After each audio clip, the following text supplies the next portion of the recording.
حلو. ده انت جايب لي اصطفه تعرف كلب البحر ذات نفسه غرفه نصيبه كتكنيله وانت كومبارس كده يا عم اسلام. انت يا بواب الكلب يا بواب الزفت، انت اللي اسمك اسلام وانا مش مناديلك. خير يا سعاده البيه، امورني يا باشا. انت ايه اللي دخلك يا حيوان انت هنا؟ قال يا سعاده البيه، انت ندهتني وانا جيت لك على طول. وبعدين يا سعاده البيه انا مش حيوان، بتعاملني ليه كده؟ لا حيوان و60 حيوان كمان. وطالما انا قلت ان انا ما ناديتش عليك يبقى ما ناديتش عليك، ولو انا ناديت عليك وقلت ان انا ما ناديتش عليك يبقى ما ناديتش عليك. انت اتهبلت يالا ونسيت نفسك ولا ايه؟ ده انت حته بابا عندنا هنا في العماره، يعني اقول لك تروح وتيجي زي ما انا عايز وبفلوسي. طالما بتاخد مرتب مني يا روح امك يبقى تعمل اللي انا عايزه. يلا خد انت من قدامي. انا مش هعاتب على كلامك يا بيه، وعارف ان انت مش في وعيك دلوقتي، ولو كنت انت في وعيك انا واثق ان انت قلبك طيب يا بيه، ما كانش عمرك هتقول لي الكلام ده. ولو كان الحاج الله يرحمه كان عايش ما كانش قال لك ده خالص. على العموم متشكر يا بيه، ولو تسمح لي يا بيه يعني اقول لك كلمتين ممكن؟ لا مش ممكن، وما تجيبليش سيره ابويا طول ما انت دخلت البيت ده. يلا سامع؟ ابويا اللي انت بتحبه ده وعمال تترحم عليه، اترحم عليه في التربه. الله يرحمك يابا ويحسن اليك، الله يرحمك ويحسن اليك ويسامحك. ابويا ده مرضيش يقول لابنه الوحيد الورث بتاعه فين. اسمع يلا، تنزل دلوقتي العماره تكنسها من مدخلها لحد اخرها، وعلى الله على الله لا تربايه قد كده اهو. لو لقيت تربايه بس كده اهو همسح بيك بلاط الحوش. غيرها من قدامي.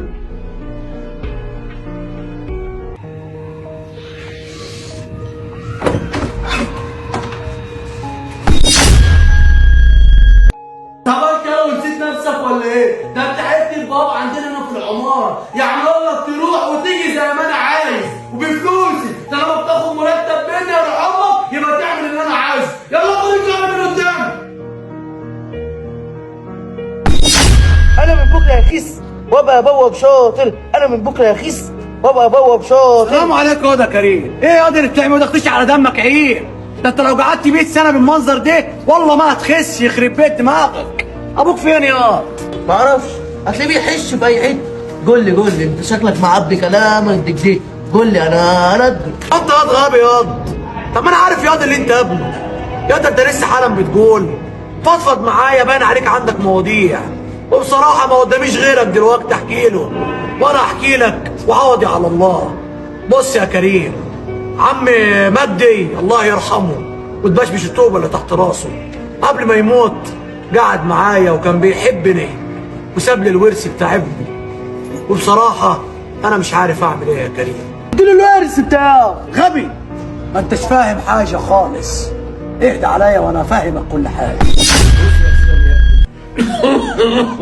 انا ما بامنش لحد في الدنيا كلها غيرك انت. هديك اقول لك على امانه تعملها، اوعى ما تعملهاش. خد الاوراق دي والمستندات دي كلها امانه في رقبتك ليوم الدين. تديها للواد شيتوس. تديها لمين؟ للواد شيتوس لما ينصلح حاله. لو ما انصلحش حاله ما تتدرع.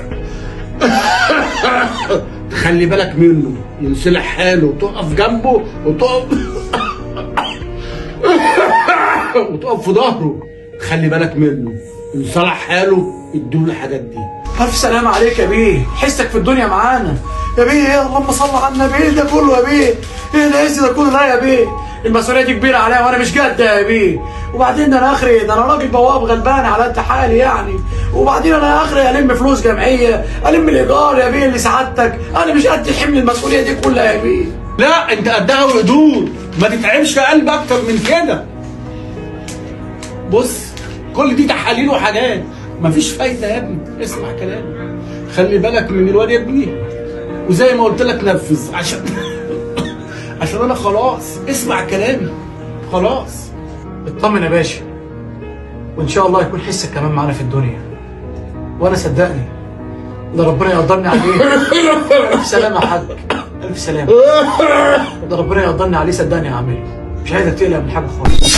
بس بقى يا كريم، زي ما حكيت لك كده انت بقى شايف اعمل ايه؟ بصوا بصراحه كده انا شايف ان انت طالع راسك من الحوار ده خالص. انت اخرك بواب، وادي الواد الورث شيتوس لو عرف هيسيبك في شغلك. بقول لك ايه يا كريم، بواب مش بواب، انا ما بخافش من حد واصل. وبعدين الفلوس دي انا مش هديها له غير لما حاله ينسلح زي ما ابوه وصاني. انت عارف ابوه سايب له كام؟ ده سايب له شقه بحوالي ملايين، وسايب له فلوس في البنك. عايزنا نديله ده كله ويزيد في بوظان اكتر ما هو بايظ؟ لا، انا مش هعمل كتير خالص، اخلي الراجل في تربته مستريح.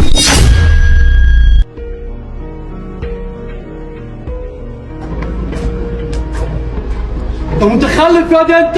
يا عم مالك متعصب ليه؟ ده انا حتى جاي لك في موضوع. موضوع ايه ياض اللي انت عايزه فيه؟